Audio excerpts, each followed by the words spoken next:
Hello guys, कैसे हो आप सभी लोग। आई होप सभी अच्छे हो गए। तो DT+B पे काफ़ी क्वेरीज आ रही हैं बच्चों की मेरे पास कि किस तरीके से प्रिपरेशन करें, क्या कट ऑफ रहेगी, क्या सेफ स्कोर रहेगा।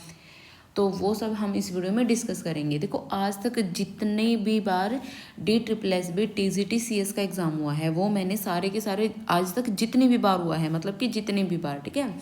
2014 में वैकेंसी आई थी फर्स्ट टाइम, 2014 में फर्स्ट टाइम वैकेंसी आई थी DSSB में TGT CS की। तब से लेकर के आज तक जितने भी एग्ज़ाम हुए हैं मैंने सिर्फ TGT CS का लिया है। तो सारा डाटा मैंने जो है कलेक्ट किया है वेबसाइट से, उनके ऑफिशियल वेबसाइट से। देन मैंने जो है कंपाइल किया है डाटा को। तो उसमें हम देखते हैं कि पहले प्रीवियस ईयर में हमारी क्या कट ऑफ रही है DSSB में TGT CS की, ठीक है।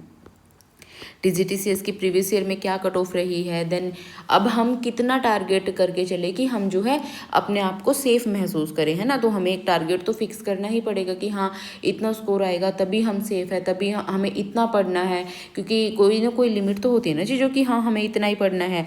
अगर हम जब तक प्लानिंग नहीं करेंगे चीज़ों की, एग्जीक्यूशन कैसे करेंगे फिर चीज़ों का। तो हमें जो है अच्छे से पता होना चाहिए कि पहले कि नंबर ऑफ़ वैकेंसीज़ भी बहुत सारी डिपेंड करती है कि पहले नंबर ऑफ़ वैकेंसीज़ कितनी थी, है ना। तो ये सारी चीज़ें भी जो है हम देखेंगे कि नंबर ऑफ़ वैकेंसीज़ भी बहुत अफेक्ट करती हैं कि कितनी कट ऑफ जाएगी। तो सबसे पहले एग्ज़ाम हुआ था 2014 में, जो वैकेंसी आई थी। इसका 2016 में कहीं जाके एग्ज़ाम हुआ था, ठीक है। तो इसमें जो वैकेंसीज़ थी वो कितनी वैकेंसी थी, देखो सबसे जो मास वैकेंसी आई थी ना वो 2014 में ही आई थी। TGT CS में सबसे पहले वैकेंसी आई थी ये। तो उस टाइम पे वैकेंसी देखो कितनी थी, जो UR की, सिर्फ UR की वैकेंसी कितनी थी 1025, OBC की 547, SC की 303, ST की 151, OH की 20, HH की 20, VH की 20, ठीक है। ये वैकेंसी थी। देन उस टाइम पे एग्ज़ाम जो हुआ था OMR बेस्ड हुआ था, ठीक है। OMR बेस्ड एग्ज़ाम हुआ था। देन उसके बाद जो है स्टूडेंट्स को DV के लिए कॉल किया गया था। इतने जो स्टूडेंट्स हैं लगभग 2 टाइम्स जो है स्टूडेंट्स को बुलाया गया था, ठीक है। इस कैटेगरी में इन्हें जो है स्टूडेंट ही नहीं मिले इतने। तो कट ऑफ क्या रही थी, कट ऑफ रही थी 196 जो है इसमें एग्ज़ाम। मुझे अब एग्ज़ाम नहीं दिया था मैंने, तो उस टाइम पे काफ़ी छोटे होते थे हम लोग। तो 196 था। तो 196 का एग्ज़ाम मुझे अब नहीं पता है इस बात का कि 196 क्यों रखा है इन्होंने। या तो 4 नंबर इन्होंने जो है डिलीट करे होंगे, क्वेश्चंस डिलीट करे होंगे 4, कुछ भी हो सकता है। लेकिन जो कट ऑफ है वो 196 में से है।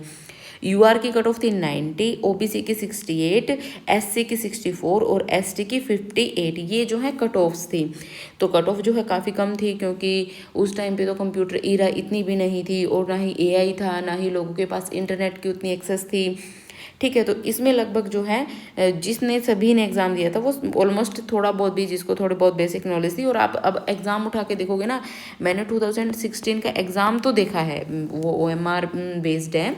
आपको जब नेट पे सर्च करोगे ना आप, तो आपको 2016 का जो क्वेश्चन पेपर है वो कहीं ना कहीं मिल जाएगा। मतलब बहुत ईजी लेवल का वो पेपर आपको देखने को मिलेगा। उसके बाद फिर दोबारा वैकेंसी जो आई थी, उसके बाद वैकेंसी आई थी 2022 में, ठीक है। ये 2022 में वैकेंसी आई थी। टोटल वैकेंसी थी जो वो 364 थी।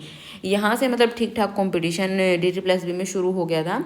तो UR की वैकेंसी थी 107, EWS की 11, OBC की 140 और SC की 20, ST की 86। इस तरीके से जो है वैकेंसीज थी। तो इसमें जो कट ऑफ थी वो यहाँ भी 200 का जो है एग्ज़ाम हुआ था। वही part A and part B था जो हमेशा DSSB में चलता आया है, ठीक है। तो यहाँ पे जो ई डोजियर के लिए कट ऑफ गई थी, ये ई डोजियर है ना, ई डोजियर के लिए जो कट ऑफ गई थी, मतलब कि जो डॉक्यूमेंट्स जब अपलोड होते हैं आपके वेबसाइट पे, तो उसके लिए कट ऑफ थी UR की 123, लगभग 124, एंड EWS की 113, OBC की 94, SC की 107 और ST की थी 66 कट ऑफ। तो अब देखो मतलब कि वैकेंसीज, नंबर ऑफ वैकेंसीज पे काफ़ी चीज़ें डिपेंड करेगी। देखो जो 107 वैकेंसी है तो 123 कट ऑफ है, ठीक है। 140 वैकेंसी है, ठीक है, 140 वैकेंसी तो 94 कट ऑफ है। और OBC की एक और सबसे बड़ी मतलब बात है दिल्ली में। OBC का क्या है सीन दिल्ली में, कि आप दिल्ली के ही OBC होगे तो ही आपको रिजर्वेशन का बेनिफिट मिलेगा। आप अदर स्टेट OBC हो तो आपको OBC का बेनिफिट बिल्कुल भी नहीं मिलेगा।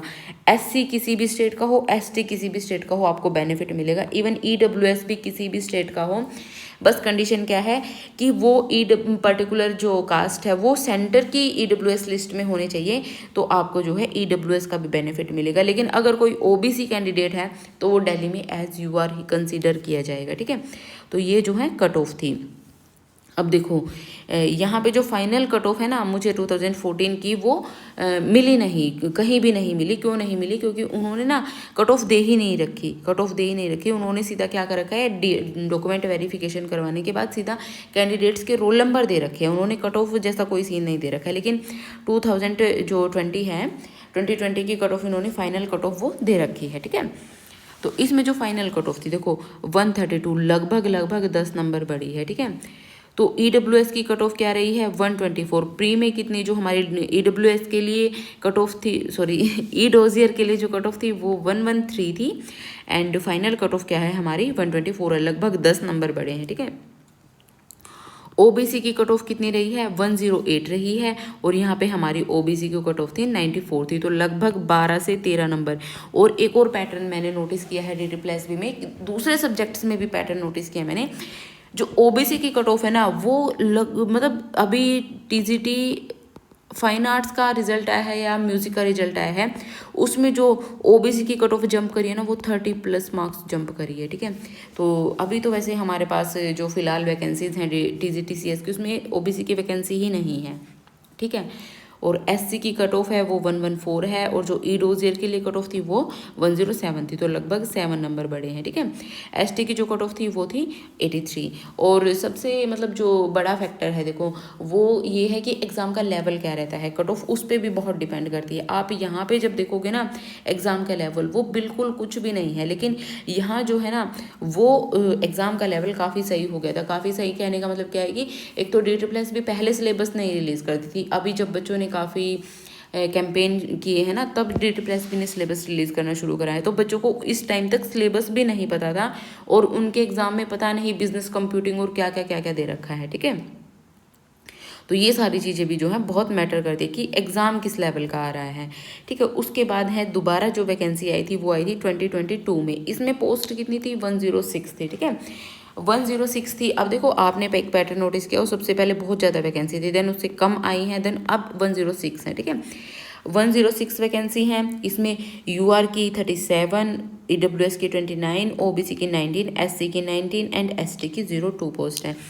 इसमें जो E-डोजियर के लिए कट ऑफ गई थी वो गई थी UR के लिए 122 एंड EWS के लिए 98 एंड OBC के लिए 106, SC की 104, ST की 87। वही मैंने बताया है, देखो लगभग पिछली बार जितनी ही कट ऑफ है, वैकेंसीज क्या हैं कम है, फिर भी क्यों लगभग उतनी ही कट ऑफ है, क्योंकि एग्ज़ाम का जो लेवल है वो थोड़ा सा हाई कर दिया था इन्होंने इस बार, ठीक है। तो इसीलिए जो कट ऑफ है, क्योंकि एग्ज़ाम में इन्होंने स्टैट वगैरह जो है वो काफ़ी मतलब दे दिया था, तो इसी वजह से जो मतलब एक तो कहें कि हम प्रीवियस ईयर को देख के तैयारी करते हैं, तो प्रीवियस ईयर जो TGT CS है ना उसमें ठीक है प्रीवियस ईयर को देख के आप तैयारी कर सकते हो, लेकिन एक और चीज़ है कि DSSB का जो एग्ज़ाम होता है ना वो हर बार नए क्वेश्चन लेके आते हैं, और ये नहीं पता होता कि वो किस सब्जेक्ट को ज़्यादा पूछ लेते हैं। हर बार उनका यही मतलब होता है कि इस बार उन्होंने किसी एक सब्जेक्ट को फोकस कर लिया, उसी पे बहुत सारे क्वेश्चन हैं, इस तरीके से उनका रहता है। तो देखो इसी वजह से जो कट ऑफ है, नंबर ऑफ वैकेंसीज कम है फिर भी लगभग कट ऑफ जो है उतनी ही रही है, ठीक है। देन उसके बाद जो फाइनल कट ऑफ रही थी 2022 की वो रही थी, देखो यहाँ पे 123 था, यहाँ पे 130 है, लगभग जो है 8 मार्क्स बढ़ी है, ठीक है। देन उसके बाद EWS की कट ऑफ है, जो EWS में अब जो है 98 जो है हमारे पास कट ऑफ थी E-डोजियर के लिए, और EWS में कितनी गई है 111, तो लगभग कितनी हमारी 13 से 14 नंबर EWS की कट ऑफ जो है वो बढ़ गई है। उसके बाद OBC के है, OBC की 106 कट ऑफ थी, देन उसके बाद 116, लगभग 10 नंबर बढ़ रही है, ठीक है। SC की जो कट ऑफ है वो कितनी थी 104 थी E-डोजियर के टाइम पे, और यहाँ पे कितनी हो गई है 111 हो गई है, ठीक है। तो लगभग ये कट ऑफ भी हमारी जो है 7 से 8 नंबर बढ़ी है। SC की कट ऑफ है, ST की कट ऑफ पहली बार 87 थी, अब देखो इसने कितना जंप किया है, कम से भी कम 15-16 नंबर, ठीक है। तो ये जो है मतलब आप लोग एक पैटर्न नोटिस करो कि जो कैटेगरी की कट ऑफ है वो ज़्यादा जंप कर रही है, जनरल की कट ऑफ उतनी जंप नहीं कर रही है, कैटेगरीज की कट ऑफ जो है वो ज़्यादा जंप कर रही है, ठीक है। तो आपको मेहनत तो करनी पड़ेगी काफ़ी। उसके बाद है वो सारे डीओई की थी बात। एनडीएमसी में तो वैकेंसीज अब आने वाली नहीं हैं, और एनडीएमसी का सिलेबस भी अलग है, और एनडीएमसी के स्कूल भी बहुत कम है दिल्ली में। तो ये है कि इसको तो हम थोड़ा इग्नोर ही कर सकते हैं, या फिर अगर आप देखना चाहो तो देख सकते हो। 6 वैकेंसी आई थी 2023 में, और इसमें जो है सबसे मेन चीज़ है जो वो ये बीएड मांगते हैं, ठीक है। तो एनडीएमसी वाले बीएड मांगते हैं, डीओई वाले जो है आपसे बीएड नहीं मांगते। 2 तरीके की वैकेंसीज होती हैं दिल्ली में टीचर्स के लिए, एनडीएमसी के स्कूल हैं और डीओई के स्कूल हैं। तो एनडीएमसी वाले टीजीटीसीएस हो या पीजीटीसीएस हो, वो बीएड मांगते ही मांगते हैं, ठीक है। तो इसमें जो यूआर की वैकेंसी थी वो 5 थी और ओबीसी की 1 थी, ठीक है। तो जिन्होंने जो कैंडिडेट्स को शॉर्टलिस्ट किया था उसकी जो कट ऑफ थी वो थी 122 एंड 107। उसके बाद है 2024 जो अभी पिछले साल एग्ज़ाम हुआ था, 2025 में हुआ था, हाँ, ठीक है। तो इसमें जो वैकेंसीज थी, इसमें देखो यूआर की वैकेंसीज तो लगभग पिछली बार जितनी है, ठीक है। 37 वैकेंसीज थी, इस बार कितनी है, 38 है। ओबीसी की 5 है, ईडब्ल्यूएस की 5 है, ओबीसी की 2 है, एससी की 2 है, एसटी की 8 है। अब वैकेंसी जो है लगभग 55 थी, ठीक है। तो अब और भी वैकेंसीज कम हो गई हैं, ठीक है। तो वैकेंसीज कम होती जा रही हैं। तो अब की बार देखो कितनी मतलब कट ऑफ गई है यूआर के लिए 138, क्योंकि ओबे से जो कैटेगरी वाले बच्चे थे वो तो अब जनरल में ही जाएंगे मैक्सिमम लोग, मेहनत ज़्यादा करे लोगों ने, जब 2 ही वैकेंसी है तो ओबे से लोग मेहनत भी बहुत करते हैं फिर, ठीक है। 138 है यूआर की, ईडब्ल्यूएस की 130 है, ओबीसी की 132 है, एससी की 129 है, एसटी की 105 है। तो इसमें भी आप मान सकते हो कि लगभग इन्होंने देखो कितने 2 टाइम्स बच्चों को बुलाया है, ठीक है। 2 टाइम्स बच्चों को बुलाया है, तो इसमें भी आप ये लगा सकते हो कि 7 से 8 नंबर का जंप यहाँ भी आपको देखने को मिलेगा। 145 प्लस लगभग आपकी कट ऑफ जा सकती है। ईडब्ल्यूएस के लिए भी आपकी 138 प्लस कट ऑफ जा सकती है। ओबीसी के लिए 132 सिर्फ दिख रही है मुझे, ये 142 प्लस भी जा सकती है ये कट ऑफ, क्योंकि वैकेंसीज भी तो 2 ही हैं। एससी के लिए आप 137 प्लस वैकेंसी जो कट ऑफ है वो एक्सपेक्ट कर सकते हो, और एसटी के लिए लगभग 8 पोस्ट हैं, तो इसमें जो है ज़्यादा कट ऑफ जंप नहीं करेगी। 113 तक आप एक्सपेक्ट कर सकते हो, इतनी फाइनल आपकी जो कट ऑफ है वो जा सकती है, ठीक है। उसके बाद है DSSB TCT 2026 जो अब वैकेंसी आई है। अब आपको पता ही है वैकेंसी कितनी है, नंबर ऑफ वैकेंसीज जो हैं हमारे पास 675 हैं, आपको पता ही है। ये क्यों आई हैं अब इस बार इतनी सारी वैकेंसीज, क्योंकि जो हमारे 2014 में TGT-CS जो है रिक्रूट हुए थे उनका सभी का प्रमोशन हो गया है, पिछले साल प्रमोशन हुआ है, तो मैक्सिमम लोगों का प्रमोशन हो चुका है, तो पोस्ट खाली हो गई हैं, इसीलिए इस बार इतनी वैकेंसी आई हैं। इसके बाद आपको इतनी वैकेंसीज फिर दोबारा देखने को नहीं मिलेंगी, इस बात का ध्यान रखना। तो गोल्डन चांस है, डू एंड डाई चांस आप लोगों के लिए, ठीक है। तो 416 ओबीसी की कोई सीट नहीं है इस बार, 416 यूआर की है, ईडब्ल्यूएस की 116 है, एससी की 104 है, एसटी की 39 है। अभी मैं आपको बताती हूँ कि क्या रीज़न है ओबीसी की वैकेंसीज ना आने का। देखो जो प्रमोशन होता है ना, जब आपका प्रमोशन होगा तो आपकी जो सीनियोरिटी बन रही है उसमें देखो जो यूआर की सीनियोरिटी ऑब्वियस है, जो आपकी सीनियोरिटी बनती है ना वो मार्क्स वाइज सीनियोरिटी बनती है, ठीक है। तो यूआर की जो मार्क्स है वो सबसे ज़्यादा रहते हैं, जब मार्क्स ज़्यादा रहते हैं तभी तो वो लोग यूआर में कंसीडर किए जाते हैं। यूआर तो ओपन कैटेगरी है, वो सभी के लिए है। उसमें अगर किसी ओबीसी के बच्चे के कट ऑफ जो है यूआर को पार कर रही है, या एससी एसटी के बच्चे की जो कट ऑफ है वो यूआर को पार कर रही है, तो वो भी यूआर में कंसीडर होगा, ठीक है। तो ऊपर वाले जो बच्चे हैं उनका प्रमोशन हुआ है, सभी का प्रमोशन ही हुआ है, लगभग 2000 वैकेंसी थी, सभी का प्रमोशन ही हुआ है। तो जो ऊपर वाले लोग हैं उनका प्रमोशन हुआ है, तो वो लगभग यूआर के होंगे।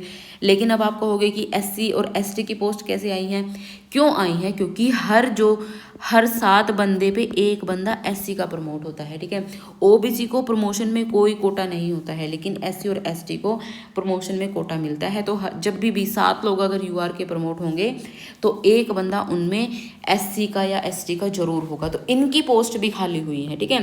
तो ओबीसी की कोई पोस्ट खाली नहीं है, एससी और एसटी की पोस्ट खाली हुई है, इसीलिए जो है ये वैकेंसी आई है, ठीक है। तो इतना जो है आप सेफ स्कोर लगा के चल सकते हो। लगभग एक्सपेक्ट कर सकते हो इस बार कट ऑफ जो है यूआर की 118 से 124 तक, ईडब्ल्यूएस के लिए 112 से 118 तक, और एससी 98 to 106 एंड एसटी के लिए 82 से 90 तक। आप क्या टारगेट करके चलोगे? आपको जो टारगेट करना है, एक्सपेक्टेड पे आप ध्यान ही मत दो फिलहाल के लिए, तो ठीक है। आप टारगेट बना के चलो कि आपके कितने नंबर आने चाहिए। यूआर में आप, मैं 130 प्लस नहीं, मैं तो फिर भी आपको 135 प्लस कहूँगी, आप सेफ साइड जाने के लिए, ठीक है, कि आपको सिलेक्शन चाहिए ही चाहिए है हर हालत में। 135 प्लस टारगेट करो। ईडब्ल्यूएस के लिए 120 प्लस टारगेट करो, कम से भी कम मिनिमम स्कोर है ये, ज़्यादा आपका जितना भी मर्जी आप टारगेट करो। एससी के लिए कम से भी कम 112 प्लस, एंड एसटी के लिए 98 प्लस जो है आप टारगेट ये रखो अपना, ठीक है। 100 प्लस एसटी के लिए आप टारगेट रखो अपना। उसके बाद है पार्ट ए में आप लोगों को बहुत प्रॉब्लम होती है कि कहाँ से पढ़े पार्ट ए, कहाँ से ना पढ़े। देखो, पार्ट ए के लिए आपको बिल्कुल भी परेशान होने की ज़रूरत नहीं है, बिल्कुल भी। मैं आपको ना मतलब डेली मटेरियल दूंगी, अभी मैं कल से स्टार्ट करूंगी आपको डेली पार्ट ए का मटेरियल प्रैक्टिस के लिए फ्री ऑफ कॉस्ट जो है हमारे टेलीग्राम चैनल पे डेली मिलेगा। आप वहाँ से डेली जो है प्रैक्टिस कर सकते हो, ठीक है। अभी देखो, दो तरीके के बच्चे मिलेंगे पार्ट ए की प्रैक्टिस करने वाले।